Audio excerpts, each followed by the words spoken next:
Ça va, monsieur? Oui, ça va. Oh, enfin non. Vous avez faim? Non. Je viens de déjeuner. Ok. Vous allez pas essayer de me mordre alors? Quoi?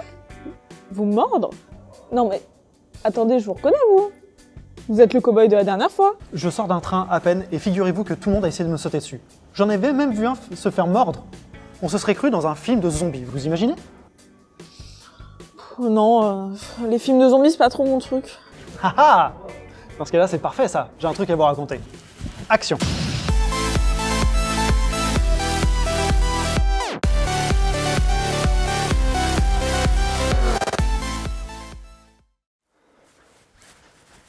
Allez, on se prépare. Ah, mieux. Bonjour à tous et bienvenue dans ce second épisode de Coréaction, la chronique qui vous fait découvrir le cinéma coréen. Aujourd'hui, on va parler de zombies, on va parler de trains. Oui, certains l'ont déjà compris, on va parler du dernier train pour Busan.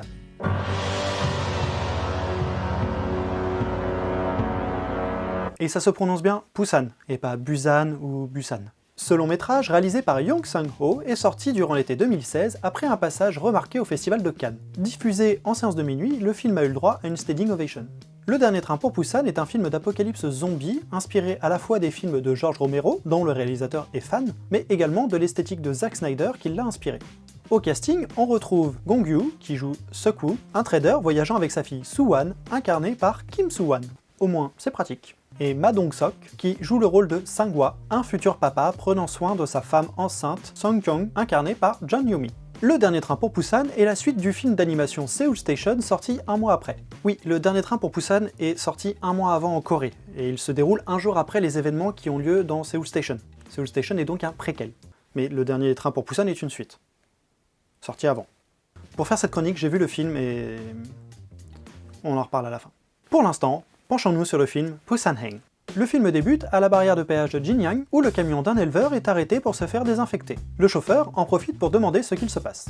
Qu'est-ce qui se passe encore? C'est quoi, vous êtes encore venu abattre tous les cochons?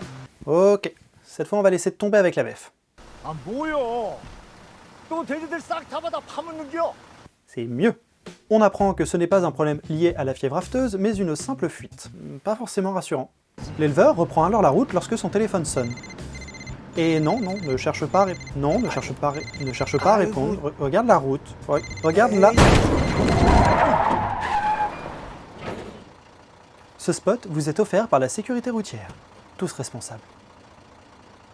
La victime de cet accident est une biche tuée sur le coup, mais qui se relève quand même, nous dévoilant le premier zombie du film, une biche. C'est donc un zombiche. Après cette introduction, on découvre Seok-woo, notre trader et héros du film, qui est sur le point de vendre un grand nombre d'actions, expliquant qu'il s'en fiche de faire trembler le marché et des conséquences que cela peut avoir. Suite à quoi, il jette son Burger King. Et je comprends, c'est moins bon en Corée. On apprend ensuite qu'il est actuellement en train de divorcer et que sa femme se bat pour récupérer la garde de leur fille Soo-wan, que le père délaisse au profit de son travail. Vous l'aurez compris, notre héros est égoïste et très absent de la vie de sa fille. En effet, il vit avec sa propre mère et c'est elle qui s'occupe de Soo-wan. Mais aujourd'hui, c'est son anniversaire, alors son père lui offre un cadeau. Sauf que ce que veut Soo-wan, c'est aller voir sa mère à Busan. Après une discussion avec sa mère, Seok-woo prend finalement la décision d'accompagner sa fille à Busan. Le lendemain matin, il se dirige vers la gare de Séoul lorsqu'ils sont interrompus par un cortège de camions de pompiers, de police et d'ambulances filant à toute vitesse. Nos protagonistes pensent que c'est à cause d'un immeuble en flammes, mais cela fait en fait directement référence aux événements de Seoul Station. On y reviendra.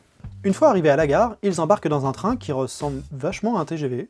Remarque, la gare ressemble aussi vachement à une gare française. Il s'agit en fait d'un KTX. Le KTX, pour Korean Train Express, est un TGV coréen, et je ne dis pas ça pour rien. En 1992, la Corée du Sud, souhaitant développer son réseau ferroviaire, fait appel à la SNCF pour leur transmettre leur expertise. Oui, difficile à croire, mais à cette époque, la SNCF, ça pétait la classe. C'est donc en France qu'ont été construites les 12 premières rames de KTX via la société Alstom, qui s'occupe également de nos TGV. Quant au réseau, la première ligne à grande vitesse reliant Séoul à Busan est ouverte après 12 années de travaux, le 1er avril 2004. Et non, c'est pas une blague. Elle permet de faire le trajet Séoul-Busan en 2h40 seulement.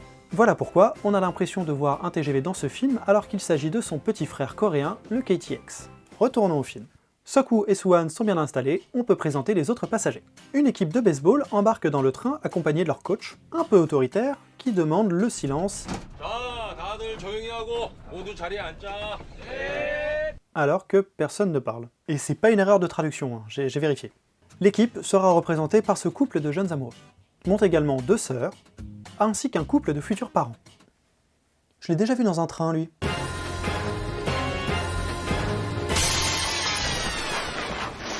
Hâte de voir ce qu'il va faire dans ce film. On n'oublie pas d'ajouter un grand patron, les employés du train, ainsi qu'un clochard qui s'était caché dans les toilettes et qui visiblement a vécu les événements de Seoul Station. C'est bon, tout le monde est là? Ok, faites rentrer le zombie! On ferme les portes et le train démarre en direction de Busan. Désormais, tout ce beau monde va devoir survivre face à une horde de zombies enfermés dans un train lancé à 300 km/h. Je vous conseille vraiment ce film. Bon, déjà, si vous avez peur des films de zombies, je vous rassure, ce film est seulement interdit aux moins de 12 ans. Ça va, question gore, si vous regardez la série The Walking Dead, vous avez vu pire. Le Dernier Train pour Busan est le premier film de zombies sud-coréen. C'est également le premier film live-action du réalisateur Yong Sang-ho qui a eu l'idée de ce film pendant qu'il travaillait sur Seoul Station. Bon, je crois qu'il est temps de dire un mot sur ce film d'animation. Seoul Station suit l'histoire de plusieurs SDF qui vivent tant bien que mal aux alentours de la gare de Séoul lorsque l'épidémie de zombies se déclenche. Au milieu de ce chaos, un père va tenter de retrouver sa fille car il a découvert qu'elle est devenue prostituée. Si je devais résumer en un mot mon avis sur ce film, je dirais que... c'est moche. Les personnages n'ont pas d'interaction avec les décors, et malgré des tentatives de mise en scène assez osées, on sent que l'animation est réalisée par ordinateur. Le problème se voit surtout lorsque les personnages bougent. On a une sorte de motion blur, censé donner une impression de flou de mouvement, mais ce n'est pas réussi, et on voit que c'est présent uniquement pour cacher un manque de frame. Et c'est dommage, car il a un message politique beaucoup plus fort en s'immisçant dans le milieu de la pauvreté, des sans-abri et de la prostitution. Il y a même des idées intéressantes, comme par exemple le dernier acte, où les personnages se révèlent dans un appartement témoin, le lieu imitant la réalité. Cet appartement est certainement celui en feu que l'on voit dans le Dernier Train pour Busan. D'ailleurs, d'autres éléments apparaissent comme des caméos. La fille déclenchant l'épidémie qui partage des similitudes avec les héroïnes de Seoul Station. On a aussi l'émeute qui se produit dans la gare lorsque le train démarre, ou ce SDF qui a vécu les événements du film. Le Dernier Train pour Busan a, comme tout bon film de zombies, un sous-texte politique. Le message est tout de même moins fort, mais c'est une intention du réalisateur. Par rapport à mes films précédents, la dimension sociale est moins appuyée mais toujours présente.